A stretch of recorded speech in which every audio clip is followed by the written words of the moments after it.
Hello! Good morning, good afternoon, good evening sa inyong lahat. Dumating si Habibi. I-check natin yung mga pasalubong. But anyway, welcome to my channel. I'm Original76. If you're not subscribed to my channel, please do subscribe to my channel. Don't forget to like, comment, and share. Okay! Let's go! Excited ako! With bayong. Nakita niyo yan? May bayong. Okay. Okay guys. Bubuksan na natin yung ito yung bayong.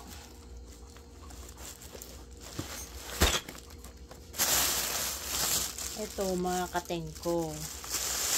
Katengko tsaka ano ba ito? Para sa baby. At katengko. Mga pang-alis ng mga sakit-sakit sa katawan. Tapos, tupig. Dalawa. Ito na bukas na kagabi. Nakain na siya. Nakain na. Nakain na siya kagabi. Banana chips. Dalawa to kinuha ng anak ko yung isa. Utap. Sarap to sa almusal. May kape. Maningi. May mani dito pero mas masarap yung mani sa Pilipinas. Tarong. Kulay may tatlo to. Blue, red, at saka green. Yung pula na sa baby na. Sinuot niya kahapon. Tapos yung blue naibigay na. My favorite. Diba? Homemade. Yema. Thank you sa gumawa. Sarap to. Nakalima ako kagabi. Sarap. Ayaw ng baby. Matamis kasi. Ayaw niya ng matamis. Tapos isang katerbang. Ano to? Pastillas. Diba? Yung pastillas dito sa Pilipinas, sa Amerika, iba eh. Kulay puti. Madami to. Kapatikimin ko yung mga katrabaho kaya magugustuhan nila. Tapos, D-Leaf. Diba? Kapag nanonood ka Netflix, nakain. Ito naman, ay yung isa garlic pala. Bukas na to, kinain na nung kinain. Garlic, tas ito yung hot and spicy. Tapos, ano to? Mango. Dried mango. Piyaya. Pia. Ano bang tawag niya? Piyaya. Di ba masarap to? Oh Lord. At kamote chips. Meron tong banana chips. Nakuha na yung banana chips. Ito isang klaseng banana chip. May banana chip na ganito na lalagyan. Nakuha na nung anak ko. At last but not the least, Charo! Made in Cebu!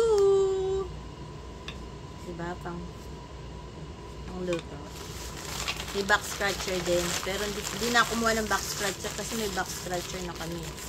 At special bayong. Diba? Daling ko sa Walmart to, no? Magsi-shopping ako. Dala-dala ko to. Ayan, yung mga dala galing Pilipinas. Salamat. My beloved love.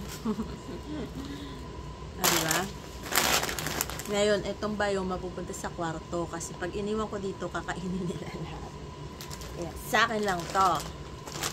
I'm not sharing, but I'm gonna share some. But, these are all my goodies, fresh from the Philippines. Thank you sa inyo, mga nag-donate sa akin para sa lubong. This is one of my favorite. The mango. So, itong mga to mauubos na to mga within 3 days. Ito magdadala ako sa trabaho. Baka magustuhan nila. Yan lang share ko sa kanila. The rest is mine. Ito, lalabas ko na kasi bukas na siya. Oh. Kinain na namin siya kagabi. Gusto ng anak ko din yan. Tapos, etong rasyon namin ng kating ko is for life. Meron pang may maliit na kating ko din. Oh, may ganito pala. At saka. Tapos ito, pang baby. Sa aming alaga. O, diba? Ang dami. Wala palang plastic na lalagyan. Puro babasagin. Madalas kasi sumakit ang aking ulo. Kaya, at saka yung mga paa masakit. O, diba? Pag ganun talaga, pag umaabot ka na sa edad na nagkakarayuma ka. So, ito yung ito yung mga panglunas. Hindi naman agarang lunas, pero it's a home remedy. So anyway guys, thank you for watching. I hope you enjoy my video. Don't forget to like, comment, share, and subscribe. Have a good day. Merry Christmas to all. Happy holiday. Ingat po kayo lagi. Enjoy your time with your family. Extended family. Kung wala kayong family, go to your friend's house. Doon na lang kayo makikain. Yun lang. Ingat lang po. Huwag masyadong iinom at baka kayo'y ma-over. Meron pang New Year. Okay? So, bye-bye. Have a nice day. Thank you for watching. Mwah, mwah, chup, chup. Mwah!